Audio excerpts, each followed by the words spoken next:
রত্না, হ্যাঁ, আরে আশেপাশে তো কোথাও নাই। কোথায় গেল এই খাইরুল ছেলেটা? হ্যাঁ, চিনে না জানে না কিছু। হোসেন রে একটা ফোন দেন, ও তো হোসেনের লগে লগেই বাইরে গেল। হোসেনের ফোন নাম্বার তো মনে করে রাখা হয় নাই। কি করবো বলো তো, এখন তো কিছুই ভালো লাগতেছে না।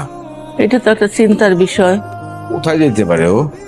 আমার মাথায় তো কিছু আইতেছে না। দেখি হোসেন ফিরুক, আবার কি একটু বাইরে নাকি? যান তাহলে।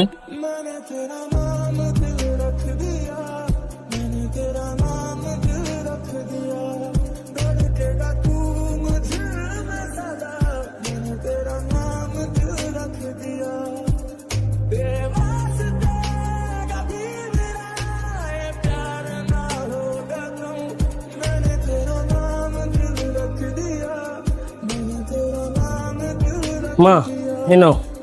খাইরুল, হুম, আরে সারাদিন কোথায় আছিলি তুই? আর বলো না, রিক্সা চালাইছি। কি? হ্যাঁ, রিক্সা চালাইছি। বাবা ঘর কি আছে? রিক্সা চালাইছস তুই? হ্যাঁ, ঘরে বই বই আমি কি করবো? আমাকে লাট চেপের বেটা নাকি? হাত পা সব ঠিক আছে, রিক্সা চালাবো না? তোরে রিক্সা চালাইতে বলছে কে? কারো কইতেই বল, আমি বুঝি না। এই যে কত বাজার, যাও। এই প্রথম নিজের ইনকামের টাকা দিয়ে বাজার করছি, তিনজন মিলে একসাথে ভাত খাবো। যাও শুরু করে দাও, আমি একটু ফ্রেশ হয়ে আসি। তো কষ্টের কি আছে? আমি বাইসে আছি না? আমি মরে গেছি। আমি থাকতে তোমাদের কোনো কষ্ট নাই। আমি একটু ফ্রেশ হয়ে আসি।